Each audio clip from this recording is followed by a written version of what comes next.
Wallpaper is making a comeback. But this will not be your grandma's wallpaper from the 1960s and 70s. Nope, we're working with designer peel and stick.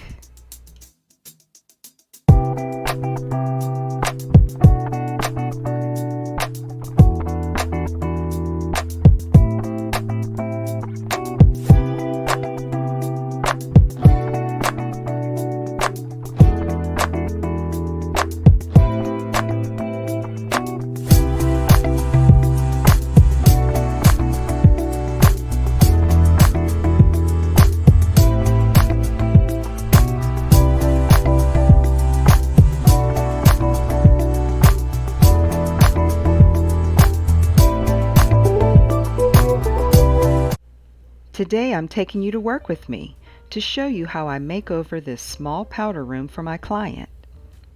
It is an irregular shaped room and it has about a 9-foot ceiling. She wants wallpaper on the top portion of the wall above the chair rail trim. So I'm going to show you step by step how I apply this peel and stick wallpaper. I'm giving you an overview of the powder room so that you can see the tight and sometimes awkward spaces that I'm working in.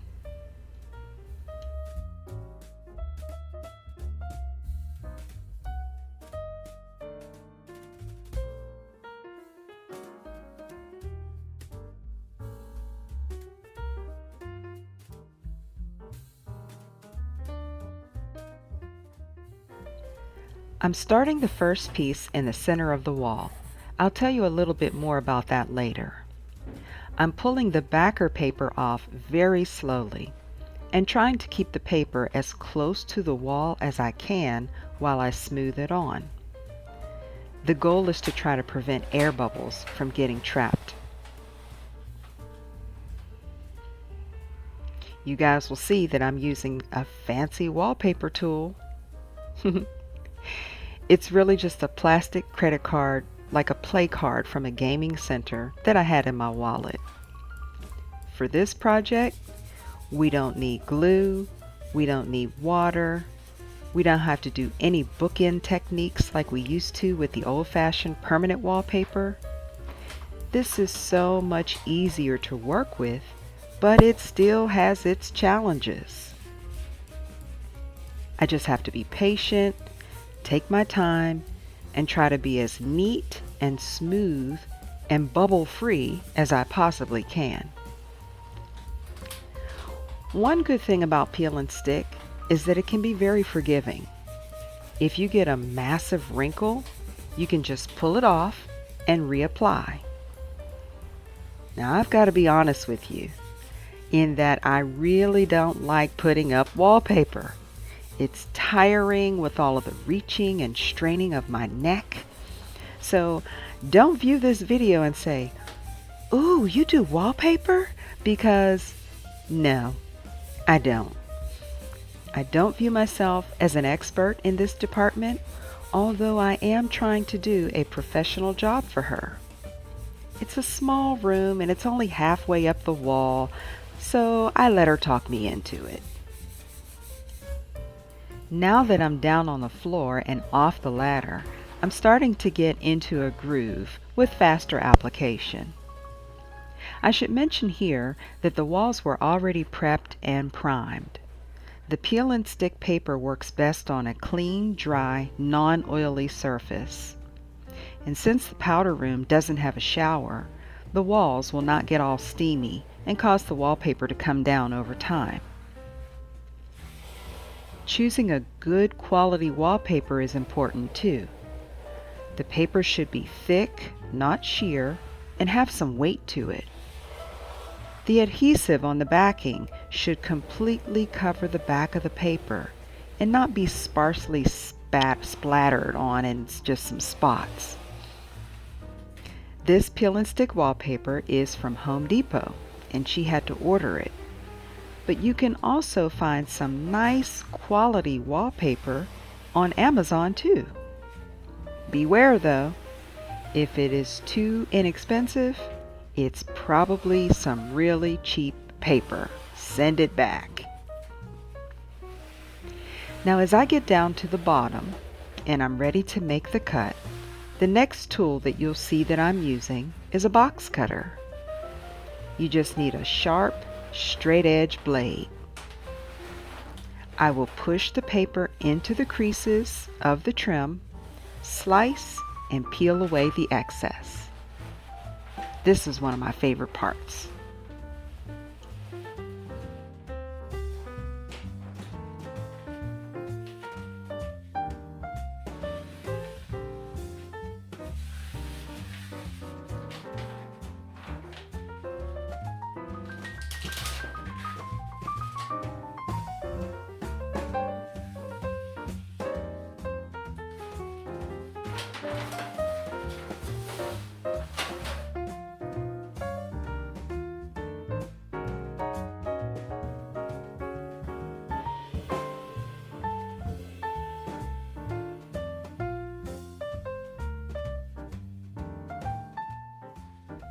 Now this is where my struggle begins.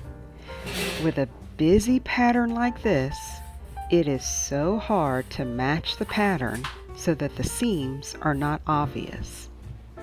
Keep in mind that you will have to do a little bit of overlapping in order to match the pattern. Whenever you have to match a pattern, you also have to purchase extra wallpaper. There is going to be some waste because depending on where the first cut was made, the next matching pattern might be almost halfway down the next piece. So plan for that in your budget when purchasing your paper. I try to use as many whole or uncut pieces as I can, but I do save the scraps for some piecework to use in tight corners or around light fixtures. I was really stressing about wasting her wallpaper, and I was getting a little cross-eyed trying to find the matching pattern. But eventually, I got into a rhythm and I figured it out.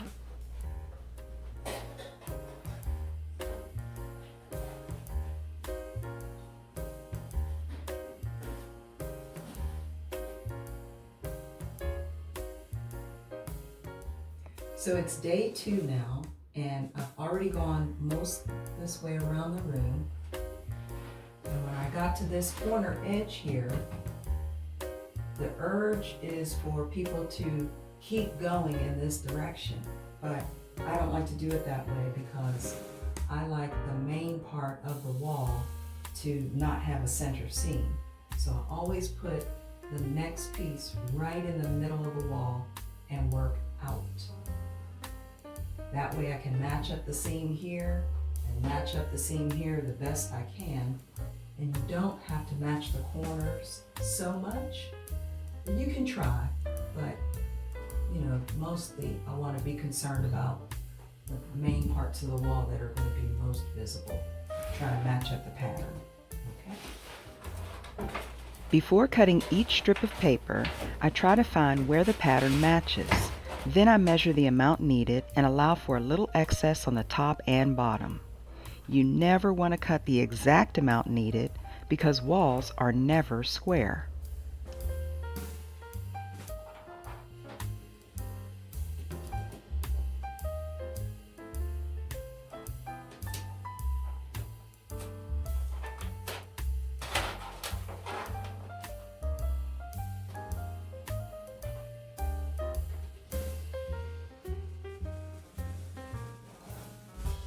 Here's a close-up so you can really see what I mean. In some spots it matches up really well, and others it's just a little bit off.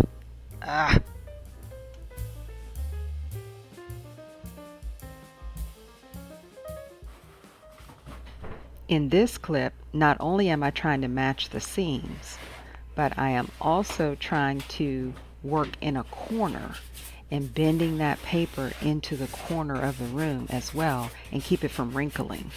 This was really challenging. I'm stressed all over again just watching this back while I'm editing the video.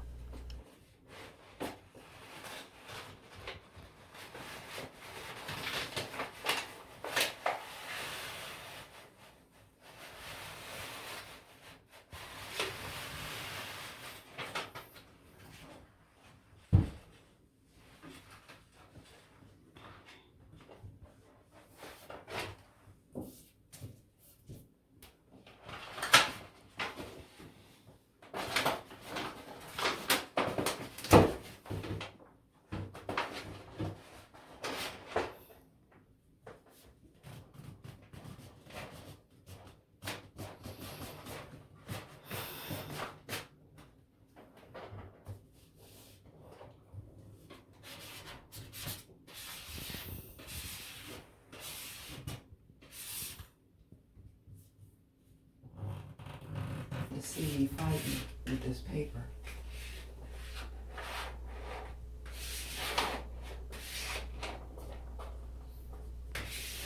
The struggle is real. I hope it's not too boring watching me apply this wallpaper. I wanted you to see in real time how much work is involved. When you watch home improvement TV shows, they make it look so easy because they often edit out all the parts where they struggle. It creates a distorted view that, oh, anybody can do it. And maybe anybody can do it, but would you really want to if you knew all the steps that were involved? Then when a decorator quotes their fees for the job, the client has sticker shock, not understanding why it costs so much. But now you're getting the real deal. Even in this video, you're getting an edited version because it took me 4 days to complete this little powder room. But I wanted it to be nice, and I wanted to do the best job I could for her.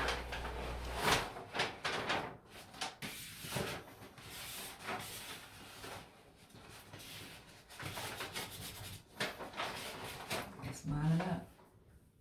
Mm-hmm.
Okay, you can cut it off. Here in this clip, you'll see me trimming off the excess with the box cutter to make a straight edge. I've finally got that piece on nice and smooth. But my troubles are not over yet. I still have an electrical socket and 2 light fixtures to cut around before the job is complete.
I told you my tool was fancy. It's a wallpaper smoother and a screwdriver all in one.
Even though I had two of these light fixtures to cut around, I'll only show you one just so you can get the general idea of how I did it. That way the video won't be too long. Someone may ask, why not take the fixture off before applying the paper? My answer, I'm not an electrician, so I would be scared of causing more damage.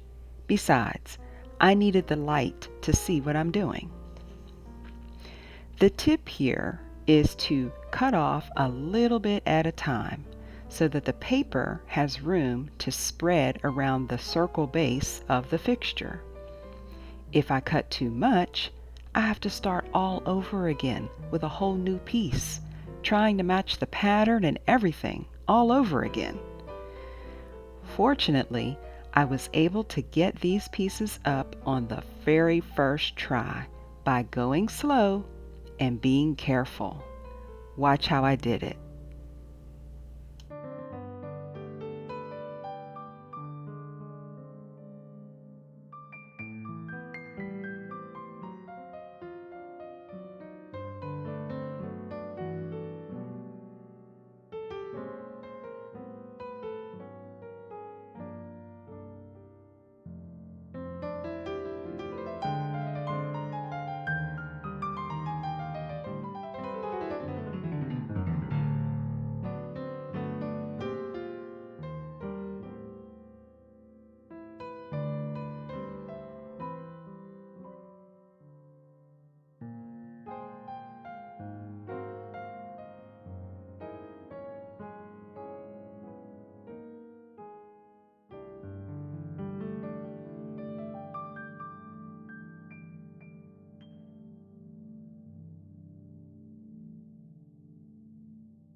Hooray! The peel and stick wallpaper part of this powder room is finally complete. I did my best to match up the pattern on the seams, and I see areas where I could improve, but for the most part, it looks pretty good. If anybody is getting that close to examine my flaws, I'll give you some sunglasses to put on so you can't see it. No, I'm just kidding. But seriously, if there are any wallpaper experts out there that are watching my video that want to give me some advice, I am all ears. Please leave comments below so that we can all benefit from it. If you stayed with me this far into the video, Now we'll get into my real expertise, which is painting and pulling it all together. So keep watching and remember to press the like button if you're getting value from this step-by-step tutorial. At this point, my client was so excited she couldn't wait to put the new mirrored wall plate on. I haven't even painted the trim yet. At first glance, when watching the video, it might look like the existing trim is a good color match, but it really isn't. The before trim is in the tan color palette, but the wallpaper is a true butter yellow. What do you think the trim color should be? I gave her the option to choose butter yellow trim with a gray base or gray trim with a yellow base. Leave a comment with your preference below. When I'm painting, I generally don't use painter's tape because for me it's an extra step that takes up more time, but for those who worry about getting paint on the ceiling, I recommend the blue or green frog tape for straight paint lines and no bleed through. I would also caulk any cracks in the crown molding and trim to give a polished, professional look. For trim, I always use either high gloss or semi-gloss in the paint. People always ask me, what's the best brand of paint to use? My favorite brand is Benjamin Moore, but I can pretty much work with whatever the client's budget allows. My favorite paint brush is a 2-inch angled sash Purdy. It brushes on like butter.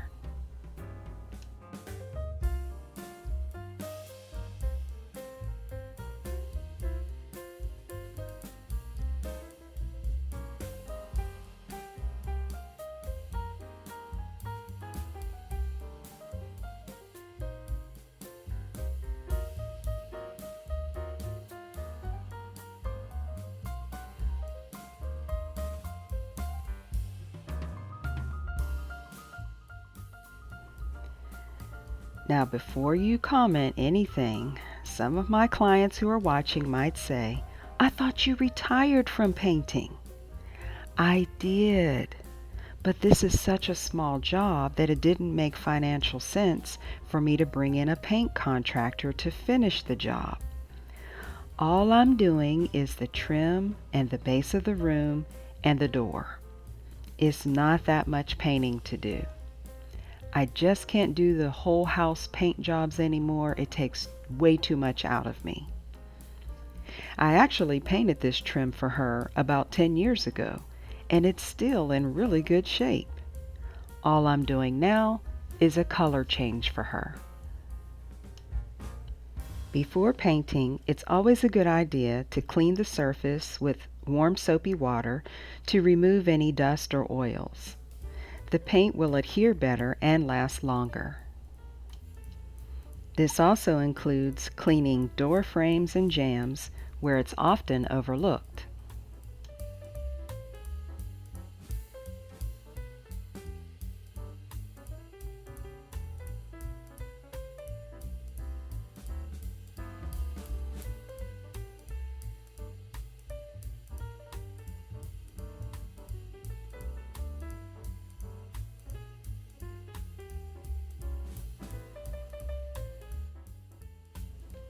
This top thin lip of the baseboard should be painted the same color gray as the baseboard, not the color of the wall. People always ask me about that.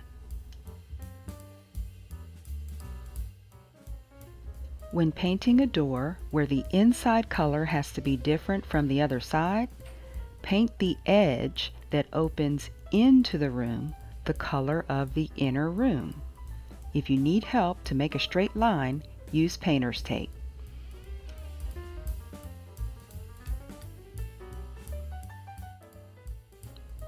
Well, here we are. After 2 complete coats, the paint is pretty much complete except for a few touch-ups. I pulled the gray and the yellow paint colors right from the wallpaper to tie the room all together. I think the gray trim really frames out the room, while the yellow beadboard brightens the room from below and it looks fresh behind the white sink and commode. Now her powder room is all spruced up for spring and summer with fresh paint and a bold designer peel and stick wallpaper design.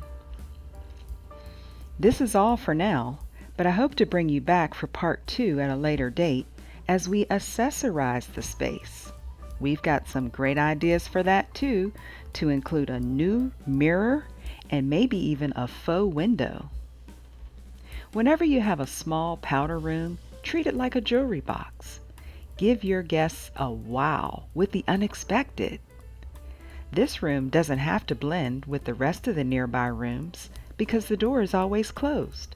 So have some fun decorating it.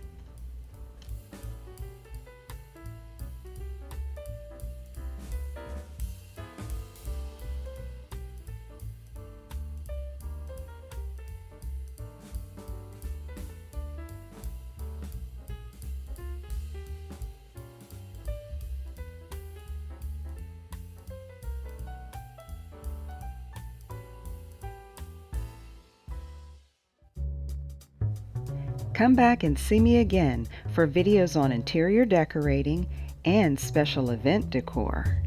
I'm Steph Storm, and you'll see me next time. Thanks for watching.